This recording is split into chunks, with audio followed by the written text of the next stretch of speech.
अस्सलाम वालेकुम जी।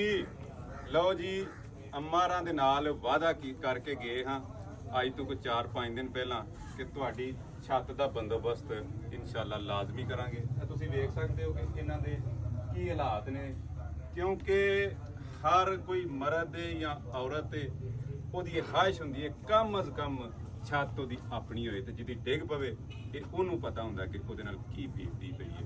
ਚਲੋ ਜਿੰਨੇ ਦੋਸਤ ਸਾਡੇ ਇਹ ਕਰ ਰਹੇ ਨੇ, ਰਿਲੀਫ ਦਾ ਕੰਮ ਕਰ ਰਹੇ ਨੇ, ਖਾਣਾ ਪਹੁੰਚਾ ਰਹੇ ਨੇ ਜਾਂ ਰੈਸਕਿਊ ਕਰ ਰਹੇ ਨੇ, ਹੁਣ ਅਗਲਾ ਮਰਹਲਾ ਇਹ ਵੇ ਕਿ ਜਿਨ੍ਹਾਂ ਲੋਕਾਂ ਦੇ ਮਕਾਨ ਡਿੱਗ ਪਏ ਨੇ ਉਹਨਾਂ ਦੀ ਇਸ ਤਰੀਕੇ ਨਾਲ ਮਦਦ ਕੀਤੀ ਜਾਏ, ਕਮ ਅਜ਼ ਕਮ ਉਹਨਾਂ ਦਾ ਛੱਤ ਦਾ ਆਸਰਾ ਲਾਜ਼ਮੀ ਹੈ। ਸਰਦੀ ਬਹੁਤ ਆਉਣ ਲੱਗੀ। ਅਮਾਰਾਂ ਦੇ ਨਾਲ ਜਨਾਬ ਪਰਸੋਂ ਵੀ ਆਏ ਸਾਂ ਅਸੀਂ ਇੰਤਜ਼ਾਰ ਕਰ ਕਰਕੇ, ਉਦੋਂ ਕਿਤੇ ਟੁਰ ਗਏ।